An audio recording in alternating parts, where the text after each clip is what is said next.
Hey there, welcome to Night Lectures, your daily dose of fascinating stories. What makes a human being rational? Where are the boundaries of our knowledge? And why did one modest professor from Königsberg ultimately alter the course of all philosophical thought? Today, we will tell the complete story of the life and ideas of Immanuel Kant, from his childhood in a Prussian port town to the great intellectual battles that defined the fate of European thought. You will learn how he arrived at his Copernican revolution, what the thing in itself truly is, and why Kant insisted that we do not perceive the world directly.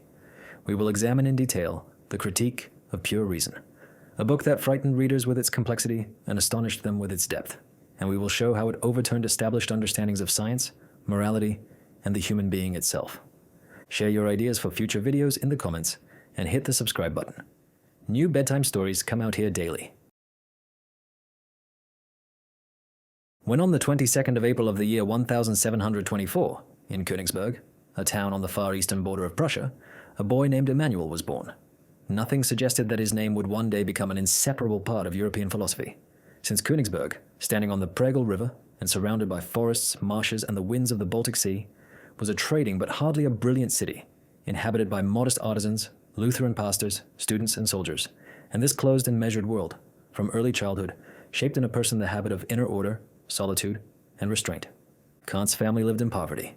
His father, Johann Georg Kant, was a leather worker who handled heavy harness leather used for making reins and straps, his hands worn from labor and his character gentle and industrious.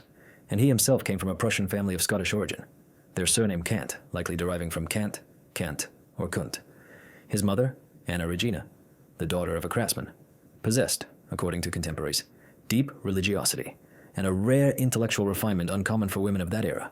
And it was she who became the first true teacher of the future philosopher, teaching him to read, introducing him to the Bible, explaining moral truths in simple words, and above all, awakening in him a need for independent reflection. The Kant home stood in a poor district of Königsberg, and although it never knew abundance, the family's atmosphere was one of orderliness, modesty, and dignity. Immanuel was the fourth of 9 children, yet only 3 survived childhood, for mortality in 18th century Prussia was high, especially among the poor. From early years he became accustomed to discipline, work, and frugality, not only frugality of means, but also of emotion, because everything had to be measured: speech, gestures, feelings, even dreams. Kant's religious upbringing was shaped by the spirit of pietism, the influential Protestant movement that emphasized personal piety, inner righteousness, sincere prayer, and strict moral discipline, rejecting dogmatic routine and mere formal observance, teaching instead to seek truth in conscience, to live righteously, and to strive for constant self-perfecting. This inner asceticism, the belief in the moral autonomy of the individual, and the primacy of duty over inclination, became deeply rooted in the young Kant, and later formed the foundation of his ethics. At the age of 8, Immanuel was sent to the Friedrichsschule, the school attached to the hospital church, headed by Franz Albert Schultz, a theologian, preacher, and supporter of the philosopher Christian Wolff. The education was strictly classical: Latin, Greek, catechism, history, geometry, logic, with lessons beginning early, lasting long, and requiring memorization, repeated reading of scripture, and regular prayer exercises. And the atmosphere was demanding, aiming to teach not only subjects but attentiveness, discipline, and carefulness in thought. Teachers were strict, corporal punishment was considered normal, yet it was here that Kant learned restraint, analytic rigor, and respect for reason as the principal instrument of understanding. Despite the family's bleak circumstances and the difficulty of the school routine, Kant was fascinated by books, especially those concerning the structure of the world. He was struck by cosmology as he encountered it in Wolff's writings and in expositions of Newtonian ideas. And although he would read Newton's mathematical principles of natural philosophy only later in the original, the concepts of planetary motion, universal gravitation, and the predictability of nature soon took central place in his mind, revealing to him that reason's task was not merely to observe nature, but to establish the universal laws to which even the starry heavens were subject. At the same time, moral questions drew his interest, not as abstract categories, but as living experiences. It was his mother who, in conversations about conscience, good, and evil, led him towards the understanding of what it means to be a worthy person, guiding him not through enforcement but through questions, not through prohibitions, but through appeals to his reason. She died when he was around 13, never seeing her son's maturity, yet her memory remained deep and radiant, and later Kant would write, "I owe much to my father for moral discipline, but far more to my mother, whose piety became my lifelong example." Thus, in the humble house of a leather worker, in an atmosphere of simplicity, labor, and spiritual focus, amid severe material limitations but extraordinary inward exactingness, was formed the man who would one day declare that true freedom is the ability to obey the law one gives oneself. Königsberg knew no luxury. yet it gave its son what mattered most: the habit of order, the idea of moral duty, and the conviction that reason must not serve desire but restrain it. And all this was born here, among the Baltic mists, under the measured toll of church bells and the creaking floors of schoolrooms. When in the year 1740, the 17-year-old Immanuel Kant entered the Albertina University of Königsberg, he stepped into a new phase of his life, filled with poverty, intellectual concentration, and the struggle to continue his studies. The university, located not far from the Kant family home in the heart of old Königsberg, with its dark lecture rooms, simple wooden benches, and cold halls, remained nevertheless one of the most important educational centers of Eastern Prussia. Kant chose the faculty of philosophy, yet from the beginning displayed a special inclination for the natural sciences: physics, mathematics, astronomy. His most important mentor became Professor Martin Knudsen, highly respected, a representative of Christian Wolff's rationalist school, and at the same time an enthusiast of Newtonian ideas. And it was Knudsen who introduced Kant to the combination of formal logical rigor and scientific method rooted not in speculation but in experiment, measurement, and observation. But outside the lecture hall awaited a different reality. After the death of his father in the year 1746, Kant was left without means, unable to complete the full course and obtain a degree, and thus forced to seek work to survive. His only capital consisted of knowledge and a gentle character, so he began to earn his living as a private tutor in the homes of landowners and wealthy citizens. This period lasted nearly 9 years, during which he taught children grammar, Latin, arithmetic, sometimes music, history, and moral basics, working in rural estates near Königsberg, in Jutschen, Arnsdorf, and Waldenau. He described in a letter how he walked on foot along muddy country roads carrying books on his back, sometimes sinking knee-deep into dirt, sometimes spending nights in poor inns. The work was not easy, demanding not only education but humility, adaptability, and patience toward both employers and children. In some houses he lived in cramped rooms with ceilings so low he could not stand upright, with windows so small that even during the daytime, a half-darkness prevailed. Food was poor, clothes worn, and leisure nearly non-existent. Yet in other households his labor was appreciated. He found conversations about books, respect, and even access to libraries, such as in the home of Pastor Anderson, where he could spend evenings discussing theology and philosophy, and these rare hours of freedom and recognition became a genuine consolation. Despite the daily burdens, Kant never abandoned intellectual work. In the little free time he had, he took notes, read scientific journals, returned to textbooks of physics and metaphysics, and attempted to answer the questions that troubled him since university. What are space and time? What is the nature of causality? How does thought relate to experience? During these years, he began formulating ideas that later would become the foundation of his critical philosophy, preserved in fragments from the years 1747 through 1750. He returned to Königsberg whenever he could, sometimes for weeks, sometimes only for days, meeting former classmates, attending lectures, and spending time in the library, reading Locke, Hume, Leibniz, and Wolff. During this time, he also wrote his first serious work, Thoughts on the True Estimation of Living Forces, published in 1747, addressing the nature of motion and disputing contemporary philosophers, and although it brought him no fame, it marked an important step, because it taught him that philosophy requires not abstraction but clarity, discipline, and intellectual honesty. Life as a tutor, for all its difficulty, taught him to observe. He saw the world not through books, but directly, how piety coexisted with cruelty, how polite manners could conceal indifference, how children could be both cruel and tenderly open. He studied not only nature but human behavior, gradually forming the idea of a moral law independent of circumstance or upbringing. He began living not an external life of celebrations and ambitions, but an inner life composed of reflection, duty, and self-demand. He was poor, yet unashamed of his poverty, unknown, yet uninterested in praise, lonely, yet unwilling to seek consolation in empty entertainments. And in this silent ripening of character, in this discipline and humility, lay the foundation for the intellectual rigor with which he later approached the deepest questions of human cognition. Thus passed his youthful and hardest years, in patient reading, slow walks, nighttime reflections, and the constant struggle to survive while keeping his inner integrity. These years brought him no glory, yet gave him something far greater, the ability to think independently, patiently, and consistently, which meant that Kant's philosophy began not in books, but in life, and it was a philosophy he lived before he ever wrote it.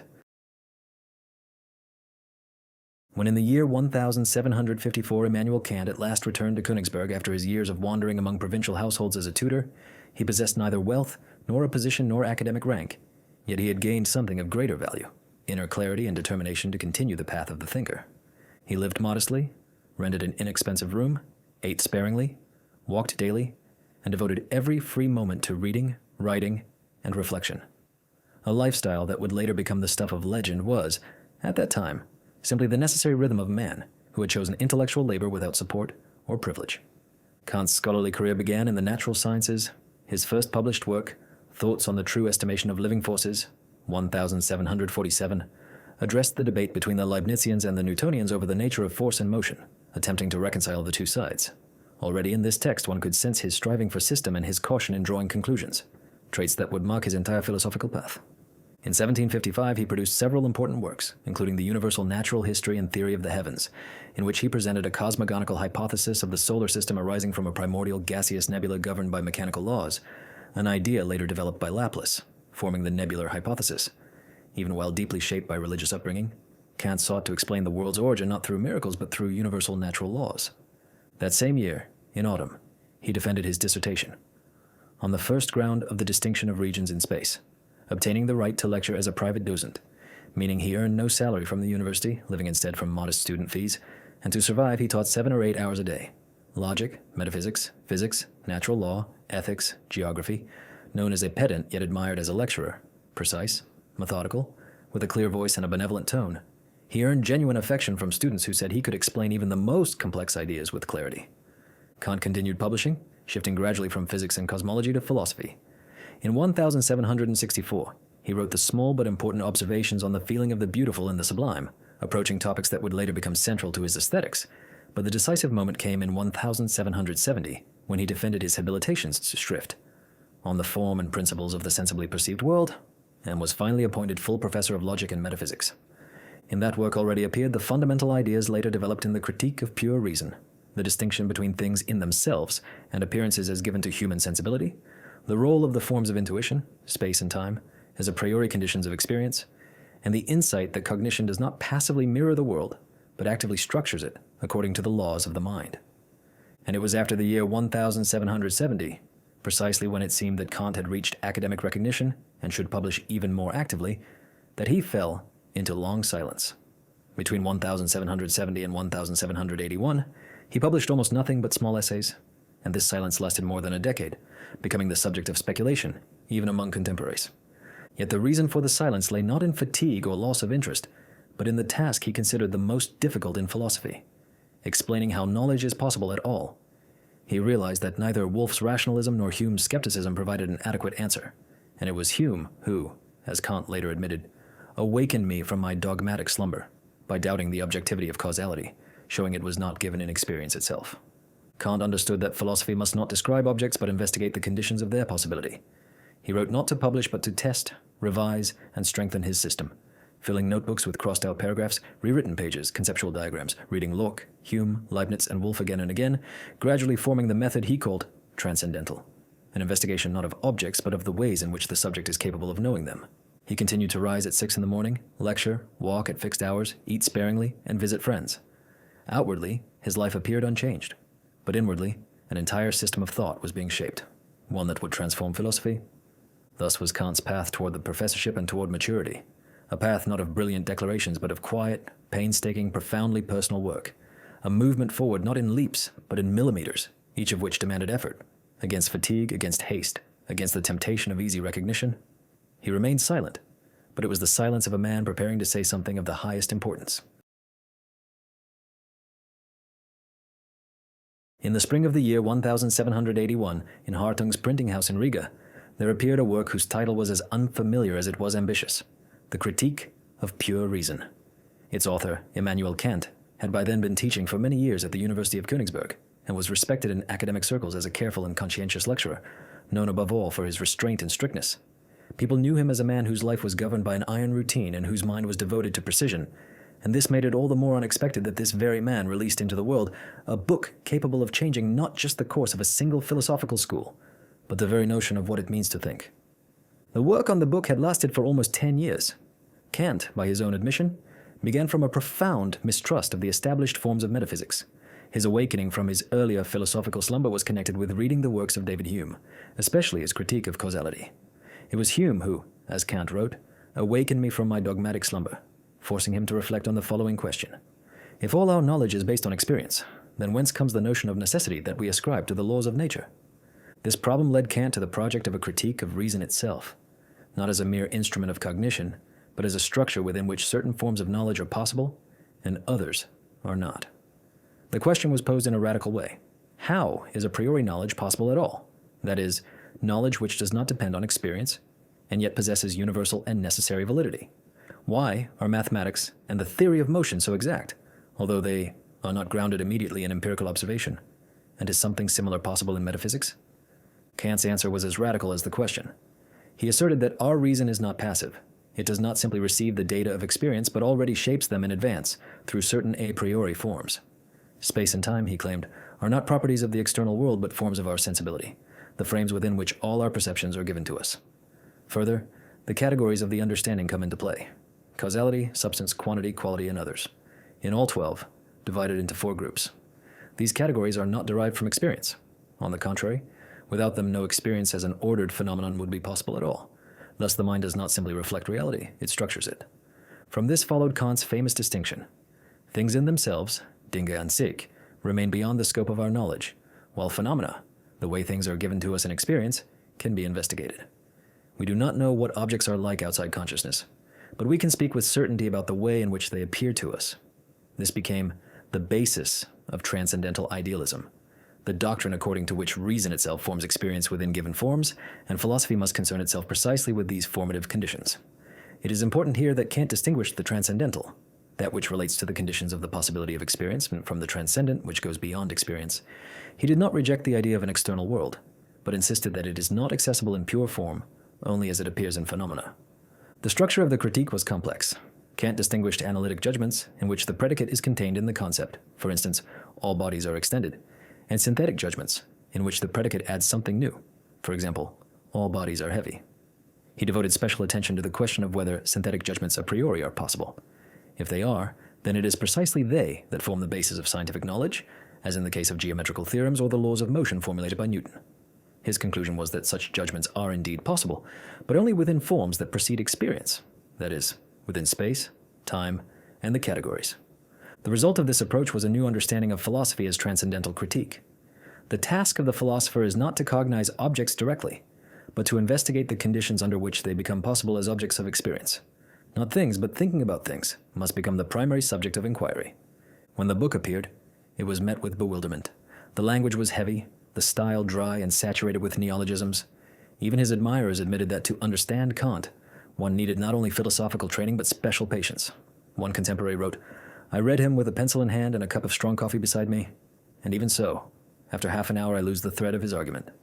Nevertheless, the philosophical elite of Germany, especially younger lecturers and graduate scholars, quickly grasped the scope of the project. Fichte, Schelling, Hegel, and later Schopenhauer, all of them, in one way or another, began from Kant. Even those who rejected his ideas were compelled to respond to them. The critique of pure reason changed the manner in which philosophical discussions were conducted. One could no longer simply appeal to self-evidence or authority. One had to explain how the very presuppositions of knowledge are possible. Kant himself knew that this work was only the first part of a future system.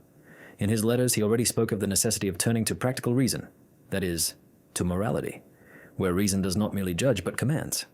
Yet he would write about this later.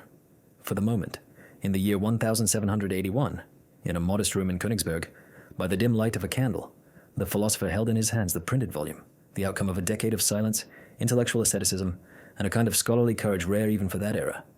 He arranged no presentations, sought no praise, and did not strive for popularity. He simply initiated a philosophical revolution that would later be called Copernican. Because just as Copernicus once placed not the earth but the sun at the center of the universe, so Kant placed not the object but the subject at the center of cognition. And that changed everything. After the Critique of Pure Reason appeared in the year 1781 and Kant had established the boundaries of possible knowledge, he turned to another dimension of human nature, action. At the center of his next philosophical step stood ethics, or, as he called it, practical reason. If theoretical reason speaks of what is, practical reason speaks of what ought to be, and this is already the realm of freedom, duty, and responsibility. The first outlines of Kant's moral philosophy were presented in the year 1785 in a small yet influential work, Groundwork of the Metaphysics of Morals, and then developed in the Critique of Practical Reason, published in the year 1788. Kant clearly separated morality from empirical motives, fear, habit, advantage, or the pursuit of pleasure. He insisted that truly moral behavior begins where a person acts not from inclination but from respect for duty, because this is how one ought to act, regardless of the consequences. At the center of his ethics stood the notion of the good will. It is not defined by its result, not measured by success, and does not depend on recognition. It is good in itself, simply because it acts out of respect for the moral law. This inner obligatoriness is, for Kant, the very source of morality. He wrote that a good will would still shine by itself, like a jewel, even if it were wholly lacking in power to accomplish its purpose, remaining good not because of its usefulness, but simply as such. But from where does this law arise, the law to which the good will submits? Kant believed that it is rooted not in experience, and not in feelings, but in reason itself. This is the categorical imperative, a universal and unconditional rule of action that every rational subject must follow. One of its formulations reads, "Act only according to that maxim whereby you can at the same time will that it should become a universal law." In other words, before acting, a person must ask, "Can I will that everyone act in this same way?" The categorical imperative is not advice, not a rule of the form if-then, not a threat or a prohibition. It is an inner tribunal that requires no external supervision. It functions as a law of freedom, not external freedom, but inner, where a person does not obey anyone except himself, and precisely in this lies moral greatness. Kant called this autonomy of the will. A person becomes a moral being when he freely obeys the law that he discovers within himself. Morality, according to Kant, is not a system of prohibitions and not a simple list of virtues, but the capacity of reason to give itself a law. It is universal and does not depend on culture, religion, or temperament. Every rational subject who can pose to himself the question, "What ought I to do?" already contains within himself the presuppositions of morality, and for this reason, morality can be universal, because it proceeds not from circumstances but from the very structure of reason. Kant, moreover, lived as he wrote. His everyday life was an example of restraint, precision, and inner order. Students recalled that he never canceled lectures, appeared in the auditorium exactly at the appointed time, spoke clearly and without excess, and always ensured that each thought was expressed strictly, yet accessibly. His walks along the Lübbenich, or toward the Lübbenich Kirchhof in Königsberg, became proverbial, so regular, according to legend, that townspeople could set their clocks by them. Servants noted that he was equally polite with professors and with domestic staff and could not bear it when someone broke a promise, even in trifles. He did not impose his way of life on others, yet he adhered to it with such consistency that it became obvious to everyone as a quiet but persistent example of how one might live in accordance with an inner law. This was not ostentatious moralizing, but rather a silent demonstration of the possibility of harmony between conduct and duty. Despite its strictness, Kant's morality contains no fanaticism. He did not demand grand sacrifices, nor did he glorify suffering as a virtue. On the contrary, he emphasized that morality does not consist in performing great deeds, but in following duty day after day, even when this goes unnoticed, remains ordinary and uncelebrated. Keeping one's word, honesty in judgments, respect for the dignity of another, all this, for him, was the expression of the moral law as it operates in everyday life. Freedom in Kant's ethics is not the freedom to do whatever one wants, but the capacity to act according to a law that makes one truly human. Without this law, he claimed, reason would lose its direction and society its stability. Only through respect for inner obligation does a person transcend natural determinism and become genuinely free. Within the framework of practical reason, Kant also put forward three postulates: freedom, the immortality of the soul, and the existence of God. He did not prove them as theoretical truths, but asserted that they are necessary for the integrity of moral consciousness. Without freedom, the feeling of duty would be impossible. Without immortality, there could be no genuine hope for the completion of moral development. Without God, there would be no guarantee of harmony between virtue and the highest good. These are not objects of knowledge, but conditions of the possibility of moral life, just as space and time were conditions of experience in theoretical reason. Thus, Kant's ethics becomes not merely a set of rules, but a structure of human dignity in which reason, freedom, and duty are united.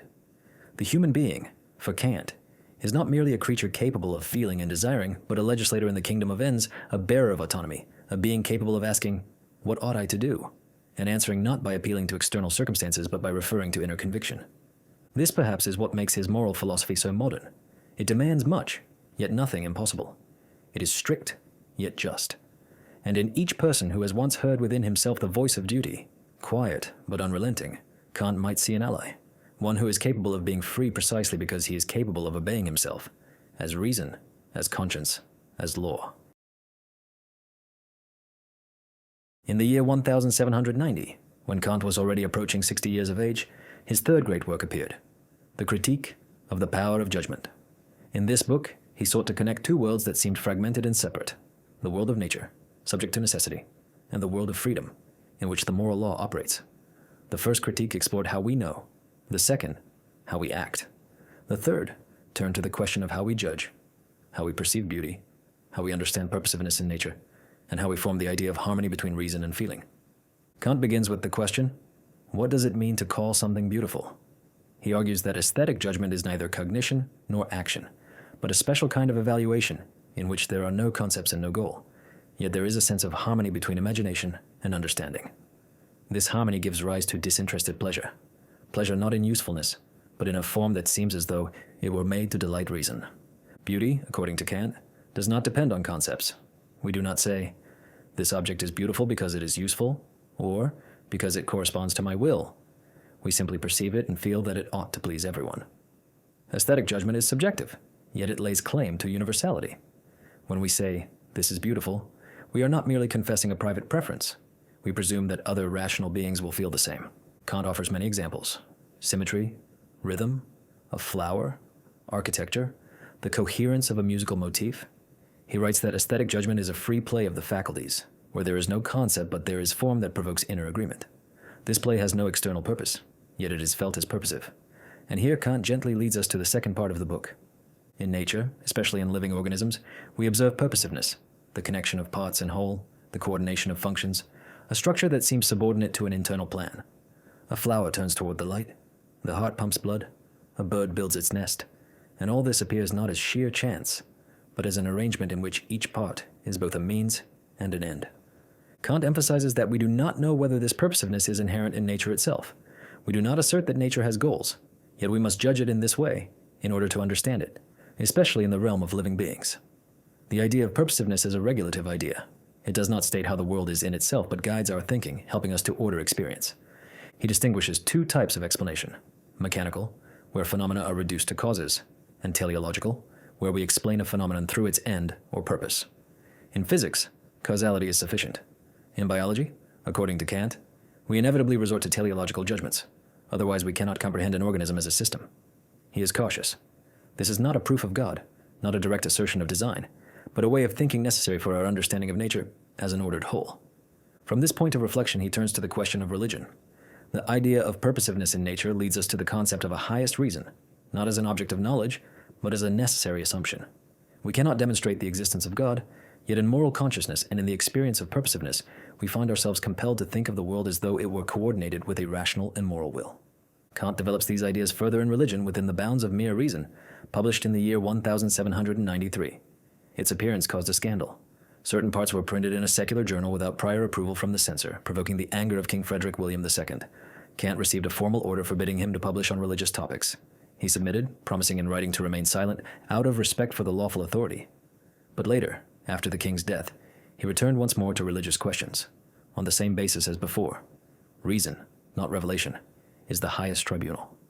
Kant understood religion as an inner experience of the moral law, as a way of expressing in images what reason experiences in the form of duty. God is not an object of knowledge, but a postulate of practical reason required for thinking the moral world as a whole. He did not reject religion, but sought to purify it of external ritual, blind faith, and ecclesiastical authority.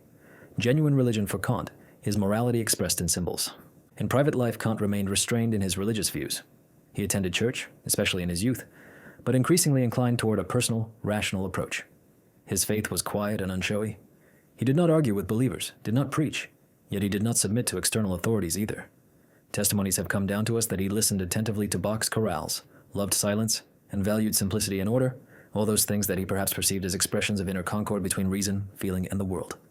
Thus, through aesthetics, through nature, and through religion, Kant tried to show that reason not only constructs science and defines duty, but also finds in the world signs of meaning, in beauty, in wholeness, in the experience of the sublime. These signs cannot be reduced to formulas, yet they cannot be ignored. They form a bridge between explanation and faith, between knowledge and hope. For this reason, the critique of the power of judgment became not merely the completion of a trilogy, but the knot tying together Kant's entire philosophical system, in which the human being appears not only as a knower and an actor, but also as a judge and a feeling creature, capable of seeing in the harmony of form and in the order of nature a hint that the world is not mere accident, but a space for rational freedom.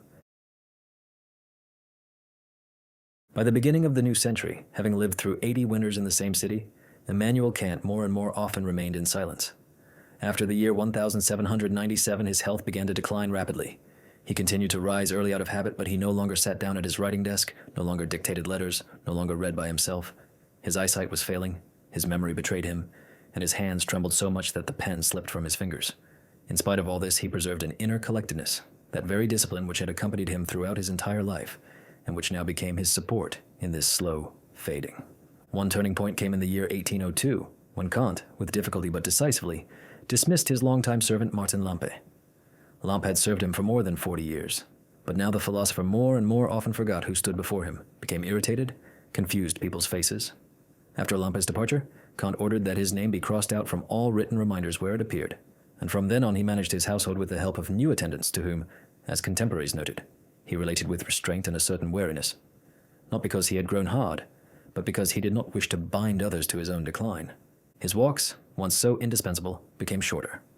Not long before, he would circle the Löbenicht or the Losengang alley by the clock, and the townspeople set their timepieces by him. Now he slowly covered only a few steps around the house, leaning on a cane, most often accompanied by an assistant. The impression he made was not pitiful but touching. A small figure in a dark cloak, a broad hat, his neckcloth still neatly tied, almost wordless in his slow movement, yet still full of dignity. A special silence reigned in the house.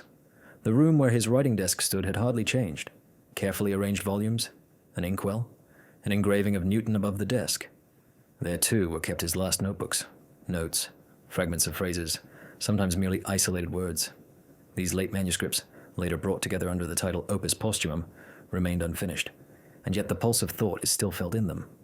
Ideas about the connection between body and spirit, about self-consciousness, about the transcendental I, even at the time when the author himself already struggled to shape his sentences. Kant more and more frequently lost his memory. At times he failed to recognize visitors, forgot which day of the week it was, or asked about things that had just been explained to him. He would request that news be repeated, and then himself, with a faint smile, remark, "I have already asked. Have I not?" And this smile, perhaps, was the last sign of his human subtlety and self-irony. He remained polite. He spoke quietly but clearly, thanked those who cared for him, inquired about the weather, and asked to be read to aloud. Guests who came to him in those final months described a strange atmosphere. On the one hand, there were silence, order, old age. On the other, an almost physically perceptible presence of the thinker, who spoke little or not at all, yet was still there. His gaze had grown deeper, moved less frequently, but, as people said, when he did look at someone, it was still the same Kant. At the beginning of February in the year 1804, he had grown so weak that he ceased to get out of bed.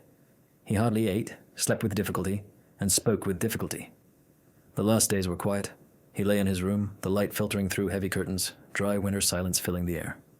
On the morning of the 12th of February, without waking, he died, quietly, without convulsions, without words. One of those present said, "He departed as he had lived, restrained, and without a sound." The funeral was modest yet significant. Students, professors, officials, and ordinary townspeople gathered.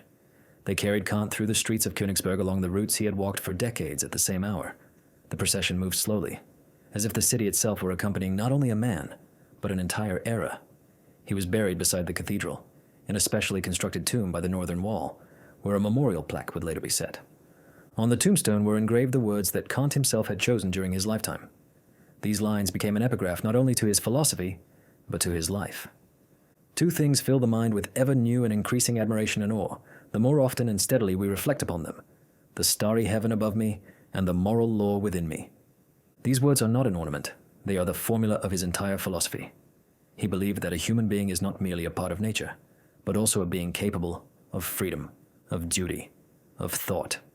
He saw the meaning of life not in possession, but in the harmony of reason and conscience, not in victory, but in dignity. His death was not an isolated event, but the logical completion of the path he had followed all his life, step by step, word by word, thought by thought. In Königsberg, they remembered for a long time how at noon on the square it would grow quiet because no one wished to disturb the hour of the professor's walk.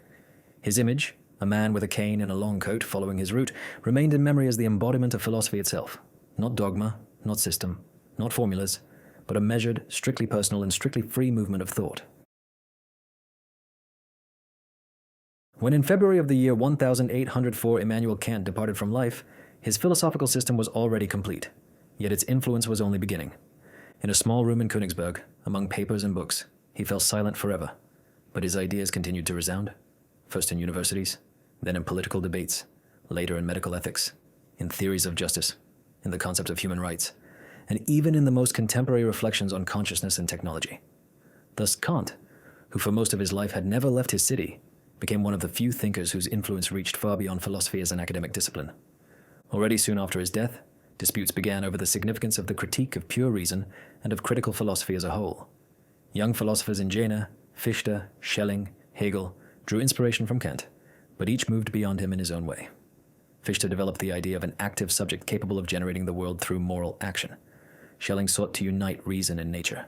And Hegel, though he criticized the limits of transcendental philosophy, built his dialectic upon its foundation. Yet even where these successors departed from Kant, they remained within the field of his influence. He had established the language in which they spoke and posed the questions to which they attempted to respond. From the end of the 19th century, interest in Kant revived with new force within the movement of Neo-Kantianism. In Germany, two main schools arose, the Marburg and the Baden schools. The first, represented by Hermann Cohen and Paul Nathorp, interpreted Kant as a philosopher of science and logic, seeking to derive the laws of thought from the very structure of cognition. The second, associated with Wilhelm Windelband and Heinrich Rickert, emphasized the philosophy of culture and the distinction between the natural sciences and the sciences of spirit. In both cases, Kant became that starting point to which philosophy returned whenever it sought firm ground beneath its feet. Yet it was not only admirers, and not only in Germany, who turned to him. In the 20th century, Kant was read anew by many, from Heidegger to Wittgenstein, from Rawls to Foucault. Martin Heidegger claimed that Kant remained misunderstood, and that his transcendental philosophy was, in fact, profoundly ontological, directed toward the question of being, rather than solely toward the conditions of cognition. Jean-Paul Sartre admitted that Kant's notion of the autonomy of the subject lay at the foundations of his existentialism, despite all the differences between them.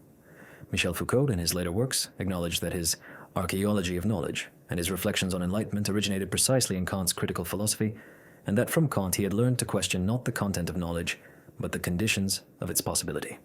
Kantian ethics, grounded in the idea of duty and the categorical imperative, likewise underwent numerous interpretations. In the 20th century, John Rawls, in his A Theory of Justice, explicitly took up Kantian notions of autonomy and universal principles. His famous idea of the veil of ignorance, behind which the participants in a social contract choose principles of justice, logically descends from the Kantian demand to act in such a way that the maxim of one's action could become a universal law. And although utilitarianism and other competing moral theories were often opposed to Kant, none of them could bypass him entirely. To argue about justice, one first had to pass through the category of duty. At the same time, criticism of Kant never ceased. Already during his lifetime, he was reproached for introducing into philosophy the unknowable thing in itself, and, as it were, depriving humanity of access to reality. Later, positivists and logical empiricists such as Ernst Mach and Rudolf Carnap rejected transcendental assumptions as metaphysical relics. Yet even these critics could not fully escape Kantian frameworks of thought. He had laid down the architecture according to which even attempts at his refutation were constructed. Today, in a world of algorithms, big data, neural networks, and the philosophy of mind, Kant's ideas are once again heard with renewed clarity. The distinction between the thing in itself and appearance, the difference between the forms of sensibility and the a priori concepts of the understanding, all this helps to reflect upon the nature of human perception, the limits of artificial intelligence, and the question of what it is that makes thinking specifically human. The categorical imperative continues to be applied in bioethics, in law, in political theory, and even in the design of algorithms that make automatic decisions. Perhaps the principal reason why Kant remains relevant is that he taught humanity to think about limits. He showed that thought is not omnipotent, yet not powerless either. That reason does not reveal reality as it is in itself, yet gives it form. That morality does not come from outside, but is born in the free will of the person. His philosophy is an attempt to answer the central question: what does it mean to be a rational being in a world full of uncertainty? For this reason, Kant does not pass away.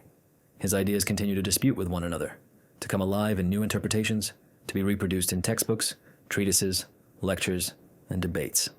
His name remains not only in the names of streets, universities, and academies, but also in the very foundation of modern thought. As long as there exists a striving to understand, Kant will be among us.